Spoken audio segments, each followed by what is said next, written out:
Have you ever caught yourself humming the same tune or just dancing to the same tune over and over again inside of your head too? That's crazy because I wondered about the same thing. Have you? You're just going around singing, humming the same tune all day. If you have, today I'll be discussing why these songs get stuck in our head. It's crazy. The phenomenon is earworms. It's a weird name, but at least it kind of it describes to us what's in our ears. If you're a music lover like me, then you know what it's like when you hear a beat and it's constant in your mind. Or even think about it to the point you're excited to get in your car or go home and listen to the song and just jam out as you're riding home or just in your house. After a lot of research about this topic, I can provide info from neurologists and psychologists behind earworms. We are going to explore the cause of earworms, the characteristics of the songs made that makes it catchy, and how to also manage them as well before they come insane. What causes earworms to even occur? Why are they here? The first step is to understand the effect music has on our brains. Brains, it's crazy. Brains don't have a specific way to react to music. It's all throughout our brains, in the prefrontal cortex and even in the back of your head. When you listen to music, the rhythm that you hear in the song, it involves the motor cortex and the cerebellum. Auditory cortex is pitch and tone. Music goes all throughout the brain to be analyzed. The brain creates expectations when listening to a song, and when you listen to the song, your brain thinks about the song and analyzes it, and it goes through your mind. It goes throughout your whole mind. So when you listen to a song, you're not just listening to it, you're thinking about it. Your brain is processing it like it's a machine.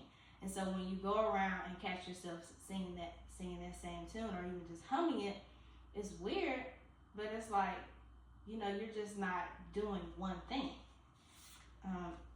The analysis takes place in the prefrontal cortex. Emotional environmental triggers, our mental state and attention, mind wandering, or even our low cognitive load. Music has the power to trigger emotions. So when you listen to music, you're not just listening to music, especially if you're sad. For example, if I'm sad in my room and I turn on maybe some Summer Walker and I think about the song, when I become sad again, that'll be the first song that comes to my mind. Or when I wake up the next day and I'm not sad, that'll still be the first song that comes to my mind because I'm constantly thinking about it. Characteristics of songs have a lot to do with it as well.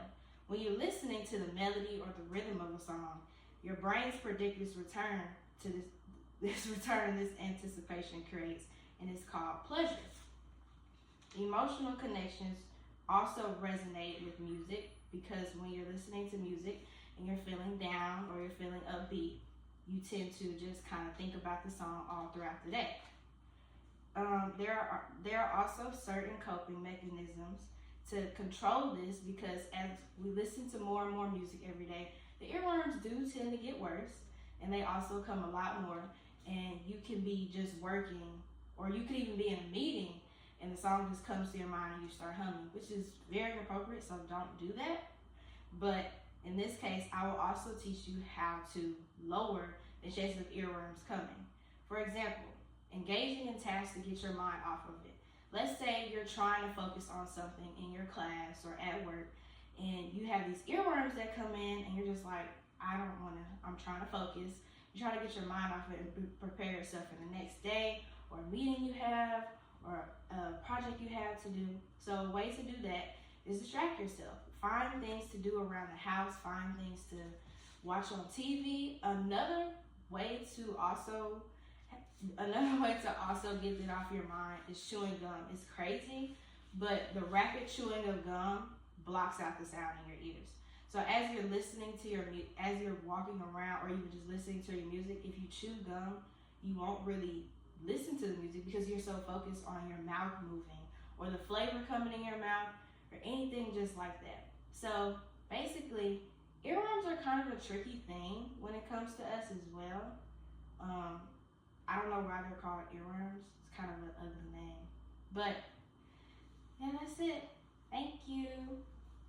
That was 5 minutes long. That's all he gives me.